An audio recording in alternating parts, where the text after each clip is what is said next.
July 1953. A shy, very young 18-year-old truck driver walked into Sun Records in Memphis with $4 in his pocket. He hadn't come there to be famous. He just wanted to record a song for his mother's birthday. The secretary took his money, pressed the record button, and forgot about him. But the studio owner, a man named Sam Phillips, listened to that recording later, and he heard something no one else could hear, a voice that would change music forever. 1 year later, that shy young truck driver would have the #1 song in Memphis.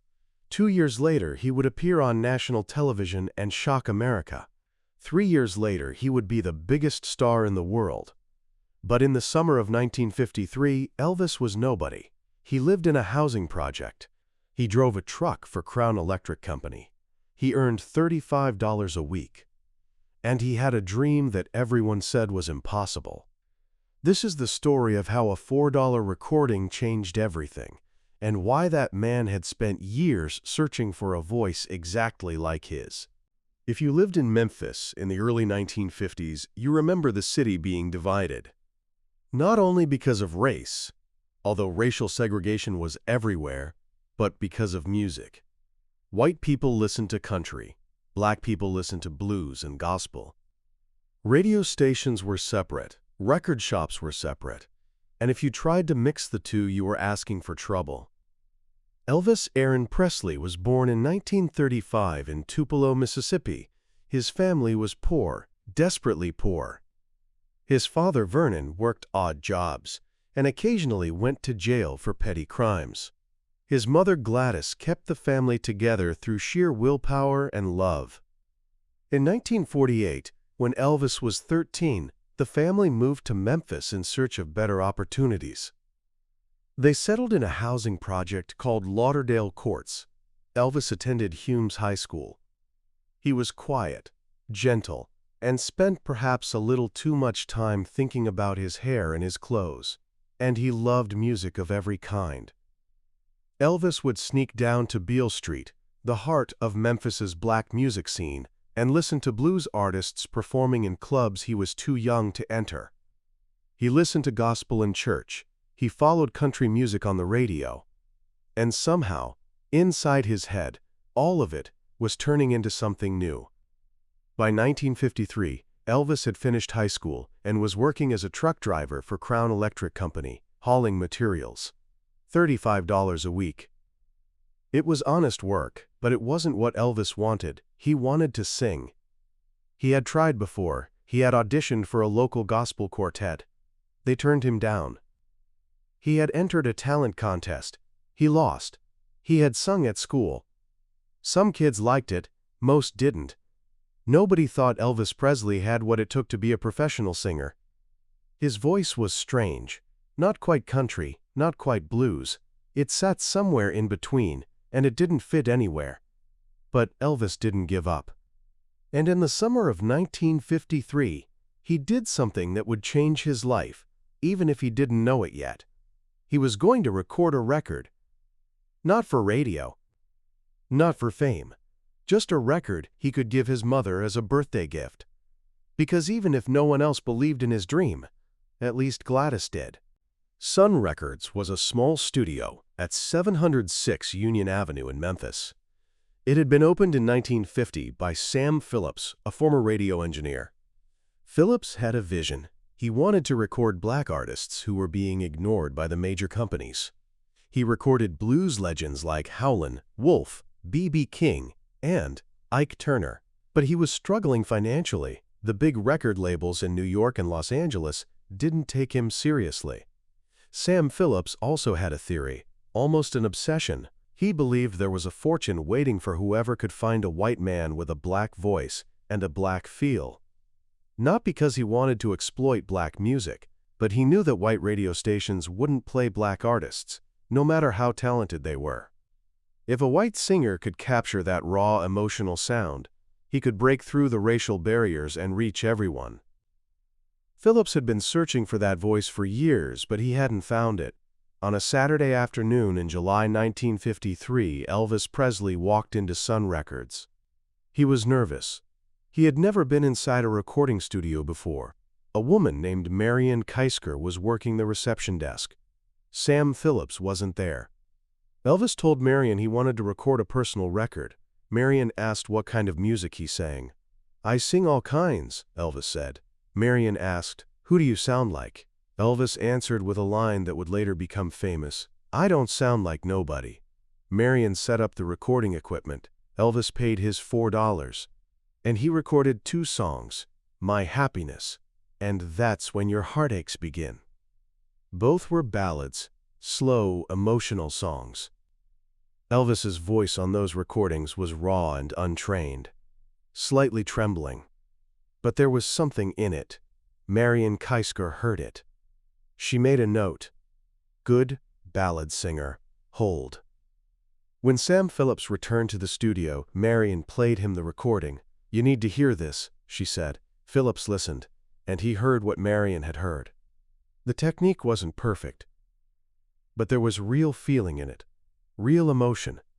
And alongside that, something else. A blend of styles that shouldn't have worked together, but somehow did.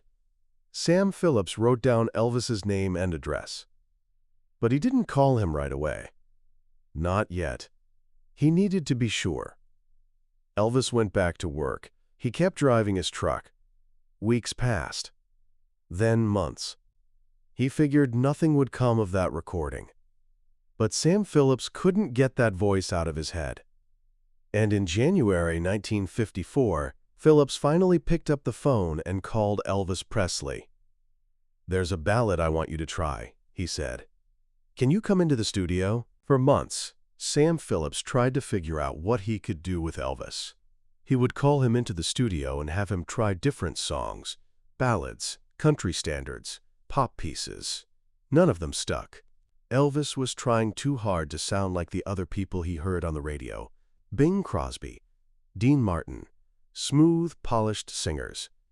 Phillips was starting to get frustrated. He knew there was something special in Elvis, but he couldn't draw it out. Elvis, meanwhile, had begun to think he was wasting his chance. Maybe everyone was right. Maybe he didn't have what it took. Then, in July 1954, an idea came to Phillips. He called Elvis back into the studio, but this time he brought 2 other musicians, Scotty Moore on guitar and Bill Black on bass. "Let's just have fun," Phillips said. "Don't try to sound like anyone. Just see what happens." They tried a few songs. None of them worked. The session was going nowhere. Elvis was discouraged. They took a break. During the break, nobody planned this. Nobody saw it coming. Elvis picked up his guitar and started fooling around. He began singing "That's All Right," a blues song by Arthur Crudup. But Elvis wasn't singing it the way Crudup did. He was singing it faster, with more energy, almost like country music, but not quite. Scotty Moore started playing along on guitar. Bill Black started slapping his bass. And suddenly, the energy in the room shifted. Sam Phillips burst out of the control room. "What are you doing?" he shouted. Elvis stopped, startled. "We were just messing around," he said. Phillips grinned. "Get back in there. Do it again. And this time I'm recording it." They recorded "That's All Right" in just a few takes. When they listened back, everyone knew that was it. That was the sound Phillips had been searching for all these years. It wasn't country. It wasn't blues. It was something new, something that would later be called rock and roll. Sam Phillips knew he had something special on his hands, but he needed to get it on the radio. He took the recording to Dewey Phillips, a DJ at WHBQ, a local Memphis station. Dewey Phillips had a show called Red, Hot and Blue, where he played music other stations wouldn't touch, blues, R&B, anything with energy. On July 7, 1954, Dewey Phillips played "That's All Right" on his show. He told his listeners, "There's a new record here. I don't know if you're going to like it, but I'm going to play it." The phone lines exploded. Listeners started calling in, asking who the singer was. Was he white? Was he black? They couldn't tell from the sound. Dewey Phillips played the song again. More calls. He played it again and again. By the end of that night, he had played "That's All Right" 14 times. 14 times. That night, Elvis was at the movies with his family after work. He had no idea his song was on the air. When he got home, his mother was in tears. "Dewey Phillips has been playing your record all night," she said. "He wants you to come to the station right now for an interview." "Now!" Elvis panicked. "I can't do an interview. I don't know what to say." But Gladys pushed him out the door. And Elvis Presley, still in his work clothes, headed to the radio station to give his first ever interview. Dewey Phillips put Elvis on air. Elvis was so nervous he could barely speak. Dewey asked him which high school he had attended.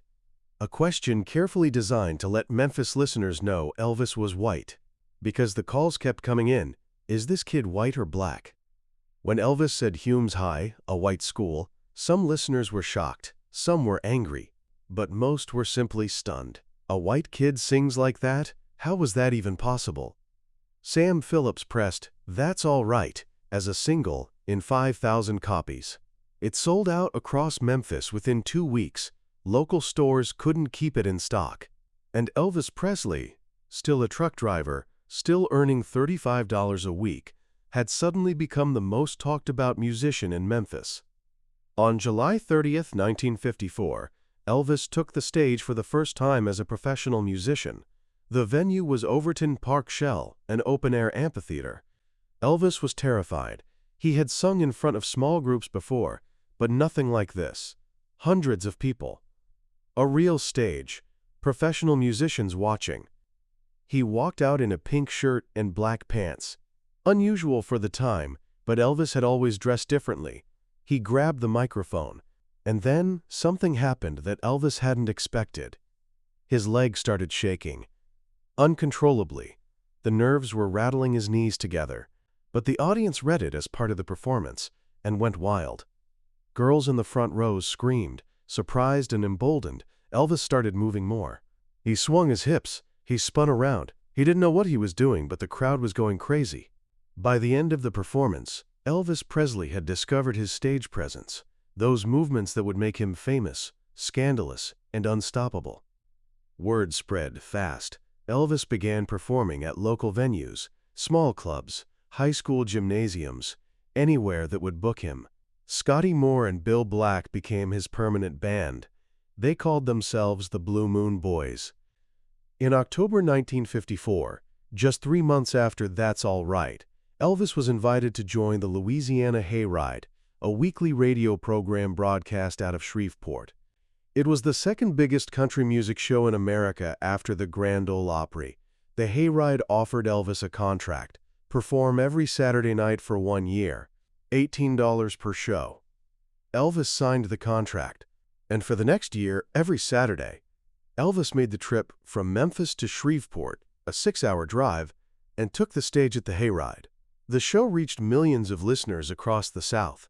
And slowly, city by city, state by state, Elvis Presley became a regional phenomenon. By the end of 1954, Elvis had left his truck driving job behind entirely. By early 1955, he was performing nearly every night. Young girls were going wild. Parents and church groups called him immoral, dangerous, a threat to American youth. And record label executives in New York were starting to take notice. The Memphis truck driver was about to step onto the national stage, and nothing would ever be the same again. In November 1955, RCA Records, one of America's biggest labels, offered to buy Elvis's contract from Sun Records, the price $40,000. A remarkably high figure for an unknown artist. Sam Phillips was deep in debt. His studio was barely staying afloat. And he knew that if he held on to Elvis, Sun Records might go under before Elvis ever reached his full potential. So he sold the contract. It broke his heart. Years later, he said it was both the smartest and the most foolish decision he ever made. Smart, because it saved his studio. Foolish, because Elvis Presley would go on to earn hundreds of millions of dollars, and Sam Phillips would never see a cent of it. But Phillips never regretted discovering Elvis. In a 1978 interview, he said, "I didn't just find a singer. I found the voice I had been hearing in my head for years. And Elvis proved something I had always believed. Music has no color. It has a soul, and Elvis had that soul. With RCA's resources behind him, Elvis hit the national stage like a bomb. Heartbreak Hotel climbed to #1 in early 1956. The Ed Sullivan Show, the Dorsey Brothers, Steve Allen. Every major television program wanted him. Young girls screamed and fainted at his concerts. Parents demanded he be banned from television. By the end of 1956, just 2 years after that first radio broadcast in Memphis, Elvis Presley had become the biggest star in America. And it had all started with a $4 recording session, a shy truck driver singing 2 songs for his mother. That original recording, the one Elvis made in July 1953, still exists. It has been preserved, digitized, and studied by music historians. And when you listen to it, you understand what Marion Keisker and Sam Phillips heard. Raw, imperfect. But there is something in the voice, a longing, an honesty, a blend of influences that had no business working together. Elvis Presley did not invent rock and roll. Chuck Berry, Little Richard, Sister Rosetta Tharpe.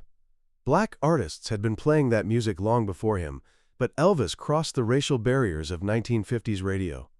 He carried that sound to white young people who had never heard anything like it, and in doing so, he changed American culture forever.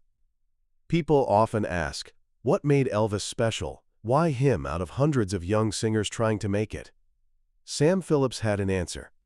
In an interview late in his life, he said, Elvis could sing anything, gospel, blues, country, ballads. But beyond that, he truly felt it. When he sang, you believed him. There was no artifice, no performance. He felt every word. And when you combine that level of authenticity with that much raw talent, you can't manufacture it. You can only recognize it when you hear it. That truck driver who walked into Sun Records in 1953 had that gift. And when Sam Phillips recognized it, when Dewey Phillips played it on the radio, when young people heard it and understood that music could sound like this, everything changed. Elvis Presley sold over 1 billion records worldwide. He became the king of rock and roll. He changed fashion, film, music, and culture. But it all began with $4 and a dream. If you remember the 1950s, if you remember the moment you first heard Elvis on the radio, you remember the moment the world shifted. The moment music broke free from its categories and its rules and became something wild, new, and unstoppable. That truck driver from Memphis did that. With a voice nobody wanted until Sam Phillips heard it. A voice that had no right to exist, yet somehow did. A $4 recording that changed history. And every time you hear rock and roll, every time you hear music that breaks the rules, blends the genres, comes from an honest and real place, you are hearing the legacy of the day Elvis Presley walked into Sun Records in July 1953 and sang for his mother. Do you remember the moment you first heard Elvis? Was it on the radio? Did a friend tell you about him? How did that moment make you feel? Please share in the comments. We want to hear your stories.